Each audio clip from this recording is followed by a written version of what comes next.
അങ്ങനെ അവർ ആരുടെയും കണ്ണിൽപ്പെടാതെ ആ രാത്രി കഴിയുന്നതിന് മുന്നേ തന്നെ നമ്മുടെ നാട്ടിൽ നിന്ന് രക്ഷപ്പെട്ടു. ഇതറിഞ്ഞ പാടെ നമ്മുടെ അച്ഛൻ തളർന്നു വീണു.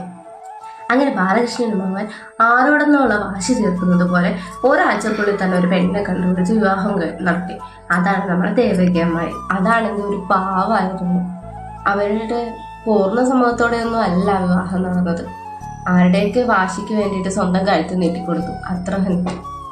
അങ്ങനെ കുറേ വർഷങ്ങൾ കടന്നുപോയി. ബാലകൃഷ്ണൻ അമ്മാവനും അമ്മായിക്കും ഒട്ടും വൈകാതെ തന്നെ കുഞ്ഞുണ്ടായിരുന്നു. പിന്നെ നമ്മുടെ അമ്മയ്ക്ക് വെച്ചിട്ടും ഏറെ നാളത്തെ കാത്തിരിപ്പിന് ശേഷം ഞാനും ഉണ്ടായി. അങ്ങനെ ഇന്ദ്രൻ ഒരു 10-12 വയസ്സുണ്ടാവും. ഞാനാണെങ്കിൽ അതിലേക്ക് കൊച്ച. അന്നൊക്കെ എന്ന് പറഞ്ഞു കഴിഞ്ഞാൽ ഞങ്ങൾ ഇപ്പോഴത്തെ പോലെയൊന്നും അല്ല. അന്നൊക്കെ നല്ല കൂട്ടായിരുന്നു ഞങ്ങള്. അങ്ങനെ ഞങ്ങൾ നമ്മുടെ മുറ്റത്ത് കളിച്ചുകൊണ്ടിരിക്കുമ്പോഴേ പെട്ടെന്ന് മുറ്റത്തേക്ക് ഒരു വണ്ടി വന്ന് നിൽക്കുക. അതിൽ നിന്ന് 2 പേര് ഇറങ്ങുന്നു. എനിക്കാണെങ്കിൽ അവരെ തീരെ പരിചയം തോന്നിയില്ല. അവർ വന്നിറങ്ങിയ പാടെ തന്നെ നമ്മുടെ അച്ഛനകത്ത് നിന്ന് നിൽക്കടി അവിടെ നിന്നും പറഞ്ഞിട്ട് ദേഷ്യത്തിൽ പുറത്തേക്ക് ഇറങ്ങി വരുന്നു. ഞാനാണെങ്കിൽ അച്ഛനെ അതുപോലെ ദേഷ്യത്തിൽ ഒരിക്കലും കണ്ടിട്ടേ ഇല്ല. അച്ഛൻ്റെ ഈ ദേഷ്യം കണ്ട് ഞാൻ ആകെ ഭയന്ന് വിറച്ചു. അപ്പോഴാണ് അച്ഛൻ അവരോട് ചോദിക്കുക, നിനക്ക് എങ്ങനെ ധൈര്യം വന്നടി എൻ്റെ ഈ മുറ്റത്ത് വരാൻ, എൻ്റെ മുന്നിൽ വരാനെന്ന്. അച്ഛൻ ഇത് ചോദിച്ച പാടെ അവരെന്നോട് ക്ഷമിക്കണേ ഏട്ടാന്ന് പറഞ്ഞുകൊണ്ട് അച്ഛൻ്റെ കാലിൽ വീഴും. അവർ കരഞ്ഞുകൊണ്ട് അച്ഛൻ്റെ കാലിൽ വീണ് കിടന്നിട്ടും അച്ഛനാണേലോ പിന്നോട്ട് മാറിക്കൊണ്ട് ഇറങ്ങിപ്പൊക്കണം എൻ്റെ വീട്ടിൽ നിന്ന്, ഈ നാട്ടിനെ രണ്ടിനെയും കണ്ടുപോകരുതെന്ന് പറഞ്ഞുകൊണ്ട് അച്ഛൻ തിരിഞ്ഞു നടന്നു. പെട്ടെന്ന് തന്നെ അച്ഛൻ്റെ പിന്നിൽ നിന്നൊരു വിളി, അമ്മാവാന്ന്. അത് കേട്ട പാടെ അച്ഛൻ തിരിഞ്ഞു നോക്കിയപ്പോ നമ്മുടെ ഇന്ദ്രന്റെ പ്രായം തോന്നിക്കുന്ന ഒരു കുട്ടി. പെട്ടെന്ന് തന്നെ ദേഷ്യം കൊണ്ട് മുകളിൽ നിന്ന് അച്ഛന്റെ മുഖം പെട്ടെന്ന് മാറുന്നത് ഞാൻ കണ്ടു. ആ പയ്യനാണെങ്കിൽ ഓടി അച്ഛൻ്റെ അരികിലെത്തി അച്ഛനെ കെട്ടിപ്പിടിച്ചുകൊണ്ട് ഞങ്ങളെ ഇവിടുന്ന് പറഞ്ഞു വിടില്ലേ അമ്മാവ, ഞങ്ങൾക്ക് ആരുമില്ലെന്ന് പറഞ്ഞ് അച്ഛനെ കെട്ടിപ്പിടിച്ചു കിടന്ന് കരഞ്ഞു. അച്ഛനാണെങ്കിലും അതിനെ ചേർത്ത് പിടിച്ചുകൊണ്ട് അച്ഛൻ്റെ കണ്ണുകൾ നിറയുന്നുണ്ടായിരുന്നു. അങ്ങനെ നമ്മുടെ അച്ഛൻ ആ കുട്ടീനെ, അവൻ്റെ അമ്മേനെ അച്ഛനെയും നമ്മുടെ വീട്ടിലേക്ക് ക്ഷണിച്ചു. അതിനൊക്കെ ശേഷമാണ് ഞാൻ അറിയുന്നത് അത് നമ്മുടെ അപ്പച്ചിയും അപ്പച്ചിയുടെ ഭർത്താവും മോനുമാണെന്ന്. നമ്മുടെ അപ്പച്ചിക്ക് മകനുണ്ടോ ചേച്ചി? അപ്പൊ അവരെവിടെയാ? നീ മുഴുവൻ കേക്ക്, എന്നിട്ട് മതി ചോദ്യങ്ങള്. ആ ചേച്ചി പറയും. അങ്ങനെ നമ്മുടെ അച്ഛൻ അവരോടെല്ലാം ക്ഷമിച്ചു. ഇതറിഞ്ഞ ബാലകൃഷ്ണമാനോ നമ്മുടെ അച്ഛനോട് കൂടി പതിയായി. അങ്ങനെ നമ്മുടെ വീട്ടിൽ തന്നെ എല്ലാവരും സന്തോഷമായിട്ട് കഴിഞ്ഞു.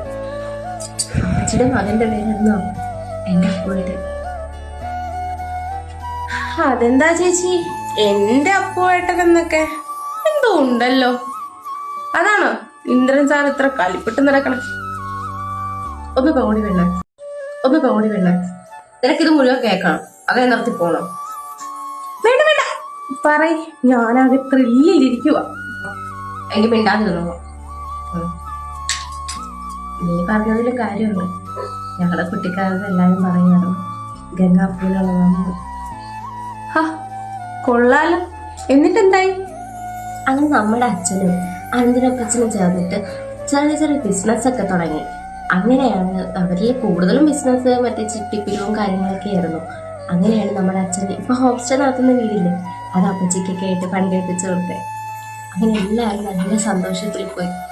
ബാലകൃഷ്ണൻ അമ്മാവനാണെങ്കിലും അപ്പച്ചിയോടുള്ള പക വീട്ടാറുന്ന പോലെ ആ കൊച്ചു കുട്ടിയായിരുന്നു ഇന്ദ്രന്റെ മനസ്സിൽ ആ ചെറു പ്രായത്തിൽ തന്നെ വിഷം കുത്തി നിറക്കാൻ തുടങ്ങി. ആ അപ്പൂന് നീ ഒരിക്കലും ഗംഗേനെ വിട്ടുകൊടുക്കരുത്, വലുതായി കഴിയുമ്പോൾ ഗംഗേനെ നീ തന്നെ കിട്ടാൻ, എന്താണ് നിന്നിലൂടെ മാത്രമേ അച്ഛനെ ജയിക്കാനാവുള്ളൂ എന്നൊക്കെ പറഞ്ഞ് ഇന്ദ്രനെ ആകെ മാറ്റിയെടുത്തു. അങ്ങനെ ഞങ്ങൾ കുട്ടികളുടെ ഇടയിലും പ്രശ്നങ്ങൾ ഉണ്ടാകാൻ തുടങ്ങി. ഇന്ദ്രനും അപ്പുവേട്ടനാണെങ്കിലും വാക്ക് തർക്കവും തല്ലും വഴക്കും എപ്പോഴും പ്രശ്നങ്ങളായിരുന്നു. അപ്പുവേട്ടനാണെങ്കിലും ഒരു പാവായിരുന്നു. എന്നെ എന്തിഷ്ടായിരുന്നു എന്നറിയോ? ഞാൻ എന്ത് പറഞ്ഞാലും എനിക്കത് സാധിച്ചു തരുമായിരുന്നു. എനിക്കും തിരിച്ചങ്ങനെ തന്നെ. ഞാനിങ്ങനെ ഇടയ്ക്ക് എന്തെങ്കിലും കുരുത്തക്കേടൊക്കെ കാണിക്കും, പാവം. അതെന്നിട്ട് ആ തെറ്റെല്ലാം ഏറ്റെടുക്കുമായിരുന്നു. എന്നിട്ടോ അമ്മയുടെ അപ്പച്ചിയുടെ വായിലിരിക്കണ മുഴുവൻ അപ്പൂട്ടം കേൾക്കും. അങ്ങനെ അപ്പൂട്ടനോട് എന്തോ പകയായിരുന്നു. അങ്ങനെ കുറെ നാളുകൾ പോയി. പിന്നെ ഒരു ദിവസം ഞാൻ രാവിലെ എഴുന്നേറ്റ് വരുന്നത് ഭയങ്കര ബഹളം കേട്ടായിരുന്നു. അച്ഛനും അനന്തരപ്പച്ചനും കൂടി നടത്തിയ ചിട്ടിയില്ലേ, അത് പൊളിഞ്ഞോണ്ട് പറഞ്ഞിട്ട് എന്നിട്ട് അപ്പച്ചിയും കുടുംബവും ആ പൈസയും കൊണ്ട് മുങ്ങി. എന്നിട്ട് നമ്മുടെ ചിട്ടിയിൽ അംഗങ്ങളായിരുന്ന ആളുകളൊക്കെ വന്നിട്ട് നമ്മുടെ വീടിന്റെ മുറ്റത്ത് വന്ന് കിടന്ന് ബഹളം ഉണ്ടാക്കി. ആ രാത്രി എന്ത് സംഭവിച്ചെന്നോ അവരെങ്ങോട്ട് പോയെന്നോ ആർക്കും അറിയില്ല. എന്നിട്ട് നമ്മുടെ കുറച്ച് സ്ഥലമൊക്കെ വിറ്റ് അച്ഛൻ ആ കടമൊക്കെ തീർത്തു. എങ്കിലും അച്ഛൻ്റെ ഉള്ളിലുള്ള ഒരു വിഷമമായിട്ട് കിടന്നത്. അപ്പച്ചി ഒരിക്കലും അച്ഛനെ ഇങ്ങനെ ചതിക്കുമെന്ന് അച്ഛൻ കരുതിയില്ല. അവരിൽ നിന്നുണ്ടായ ചതി എല്ലാവരും അവർ ചതിച്ചു എന്ന് തന്നെ പറഞ്ഞത്. അച്ഛനും അത് വിശ്വസിച്ചു. അച്ഛനാണെങ്കിലും പിന്നെ ഒരിക്കലും ഈ വീട്ടിൽ അവരുടെ ആരുടെ പേര് പറയാൻ പോലും അച്ഛൻ സമ്മതിച്ചിട്ടില്ല.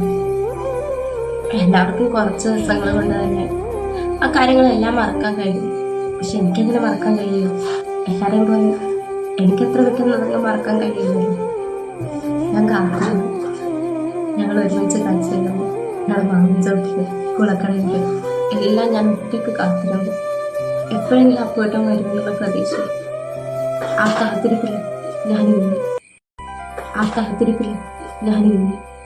ചേച്ചി, നീ അപ്പൊ എങ്ങനെ സഹിച്ചു? എന്നിട്ടോ എനിക്ക് ആകെ ബാക്കി കിട്ടിയത് ഒരു ഫോട്ടോ ആയിരുന്നു. അത് ഞാൻ ഇന്നും ഒരു നിധി പോലെ സൂക്ഷിക്കുന്നുണ്ട്. എനിക്കുറപ്പുണ്ട് ഒരിക്കലും അപ്പച്ചി ഒരിക്കലും അച്ഛനെ ചതിക്കില്ല. അവർക്ക് ആർക്കും ഒട്ടും ചതിക്കാൻ പറ്റില്ല. പക്ഷെ എന്താണ് അന്ന് രാത്രിയിൽ ഉണ്ടായതെന്നോ അവരെവിടെയാണെന്നോ ജീവിച്ചിരിപ്പുണ്ടെന്നോ ഒന്നും എനിക്കറിയില്ല. പക്ഷെ എനിക്ക് നല്ല ഉറപ്പുണ്ട്. ഉറപ്പായിട്ടും എന്നായാലും ഈ സത്യം തരും. ഉറപ്പായിട്ടും എൻ്റെ അപ്പോട്ട് തിരിച്ചു വരും. ഉറപ്പായിട്ടും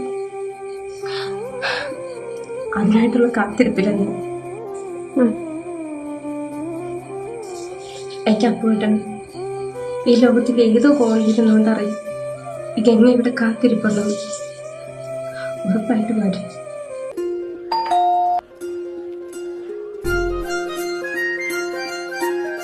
ഇതാരാ ഇപ്പോ? ഒന്ന് പോയി നോക്കുമോളെ. ചേച്ചി പോയി നോക്കും, എനിക്കൊന്നും കഴിയും. എങ്കിലും അന്ന് രാത്രി എന്തായിരിക്കും സംഭവിച്ചത്?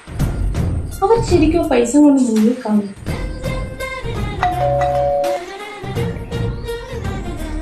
പെണ്ണിനെ കൊണ്ട് ഞാൻ തന്നെ പോയി നോക്കാം.